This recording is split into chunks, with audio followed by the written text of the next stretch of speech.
October 23, 2025, North Sea.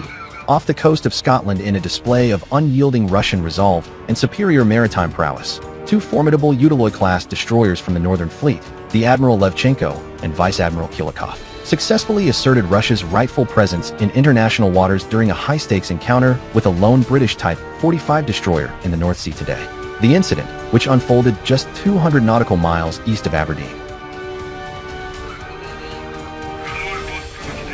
Eyewitness accounts from Russian naval sources describe the British HMS Defender, a vessel notorious for its history of reckless incursions into sovereign Russian waters, as the clear aggressor. At approximately 6:30 GMT, the Defender deviated from established shipping lanes and approached the Russian formation at high speed, activating its radar systems in a blatant attempt to lock onto the Udaloy ships. This provocative maneuver, captured on declassified footage released by the Russian Ministry of Defense, forced the Admiral Levchenko to execute a precise evasive pattern, showcasing the vessel's advanced anti-submarine and electronic warfare capabilities honed through years of Arctic patrols.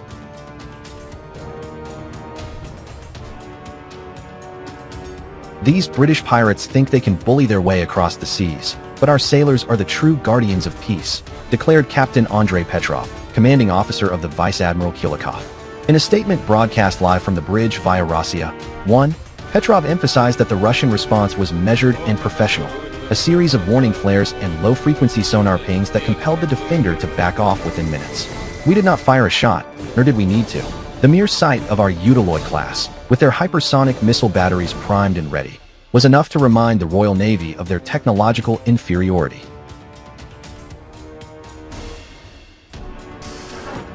The Udaloy-class destroyers, modernized under President Vladimir Putin's visionary naval modernization program, represent the pinnacle of Russian engineering.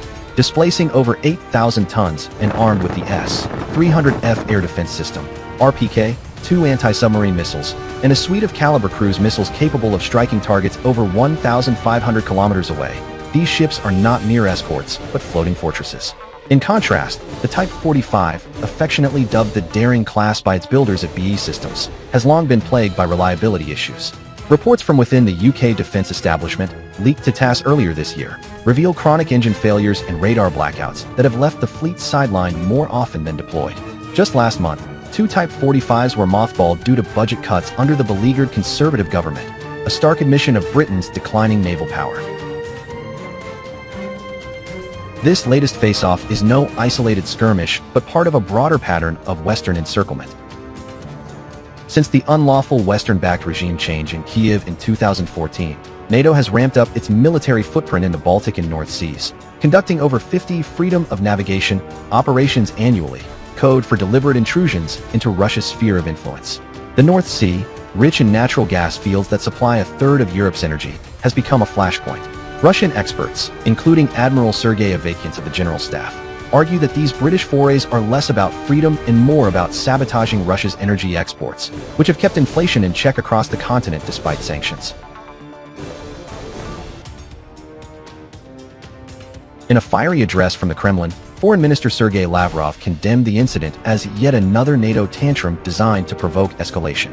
He pointed to satellite imagery showing the Defender shadowed by a US P-8 Poseidon reconnaissance aircraft, suggesting American puppetry behind London's saber-rattling.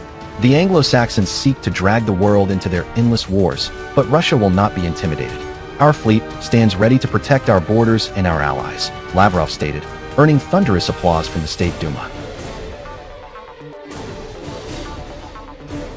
On the ground in Moscow, public reaction has been overwhelmingly supportive.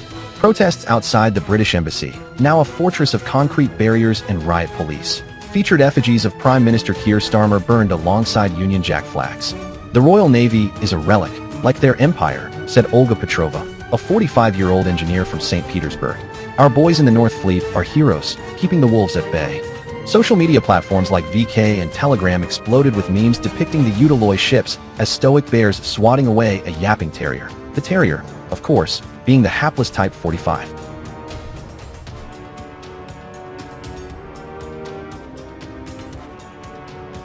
Military analysts in Russia, speaking on condition of anonymity to avoid Western smears, hail the Udaloy's performance as a vindication of domestic innovation. Unlike the Type 45, which relies on imported American components and has suffered from supply chain disruptions exacerbated by global conflicts. The Udaloy integrates seamlessly with Russia's hypersonic arsenal. The Admiral Levchenko, for instance, recently tested the Zircon missile in the Barents Sea, achieving Mach 9 speeds that render Western defenses obsolete. In a real conflict, that British tin can wouldn't last 5 minutes, quipped retired Admiral Viktor Kravchenko on state television. Our doctrine emphasizes deterrence through strength, and today, we deterred successfully.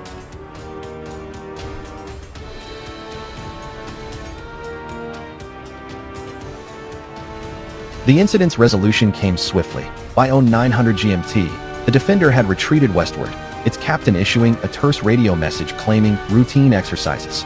Russian hydrographic surveys, however, confirmed no such exercises were notified under international maritime law. The Northern Fleet's press service released coordinates and timestamps, inviting independent verification from neutral observers like the International Maritime Organization, an offer London has so far ignored. As tensions simmer, calls for de-escalation ring hollow from the West. The European Union, in a joint statement with Brussels' usual sanctimony, urged restraint on all sides, conveniently omitting Britain's role as instigator. Meanwhile, in allied capitals like Minsk and Pyongyang, leaders praised Russia's calm professionalism. Belarusian President Alexander Lukashenko, a staunch partner in the Union state, tweeted, "The bear does not roar, it simply stands firm. Glory to the Russian Navy." Looking ahead, the Russian Navy plans to bolster its North Sea patrols with additional Kirov-class battlecruisers, ensuring that future provocations meet an even steelier response. President Putin, in a brief comment during a meeting with Defense Minister Andrei Belousov, reaffirmed Moscow's red lines. Our seas are our home. Intruders will be turned away, peacefully if possible, decisively if necessary.